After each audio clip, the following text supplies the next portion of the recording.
Hello, I'm Bernard Norcott-Mahany. I work at the Hueffer branch of the Kansas City Public Library. Um, April is National Poetry Month, and for the month of April 2025, I am reading poems from Spoon River Anthology by Edgar Lee Masters.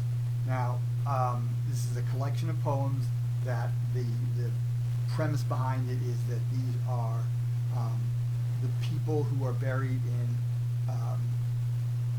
the Hill Cemetery in Spoon River, sort of looking out at the river.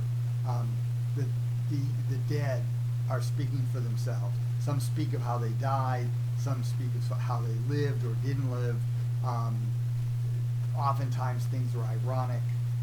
Here, today we're going to look at three poems. The poems are each named after the person whose gravestone, it's the indicator. The first guy worked basically in a hardware store, and he was developing mouse traps, and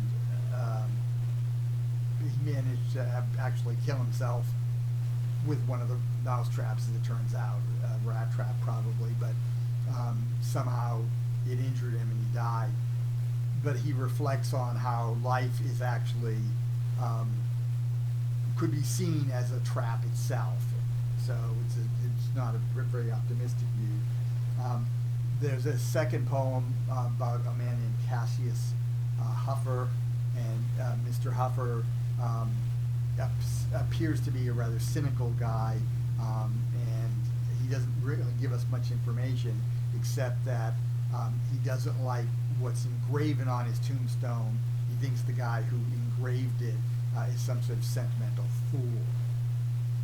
And then we have one of Serepta Mason, who never really got to live life. Her life was sort of stunted. So, Robert Fulton Tanner. If a man could bite the giant hand that catches and destroys him, as I was bitten by a rat while demonstrating my patent trap in my hardware store that day, but a man can never avenge himself on the monstrous ogre life. You enter the room, that's being born, and then you must live, work out your soul. Aha, the bait that you crave is in view, a woman with money you want to marry, prestige, place, or power in the world. But there's work to do and things to conquer. Oh yes, the wires that screen the bait. At last you get in, but you hear a step. The ogre, life, comes into the room. He was waiting and heard the clang of the spring to watch you nibble the wondrous cheese and stare with his burning eyes at you and scowl and laugh and mock and curse you, running up and down in the trap until your misery bores him. Cassius Hueffer.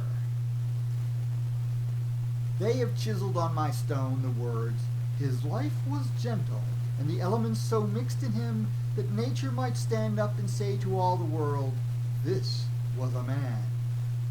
Those who knew me smile as they read this empty rhetoric.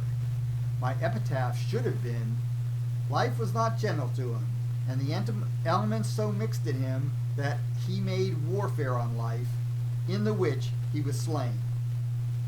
While I lived, I could not cope with slanderous tongues. Now that I am dead, I must submit to an epitaph graven by a fool. Serepta Mason. My life's blossom might have bloomed on all sides, save for a bitter wind which stunted my petals on the side of me which you in the village could see. From the dust I lift a voice of protest. My flowering side you never saw. Ye living ones, ye are fools indeed, who do not know the ways of the wind and the unseen forces that govern the processes of life. So that was Robert Fulton Tanner, Cassius Hueffer, and Serepta Mason by Edgar Lee Masters.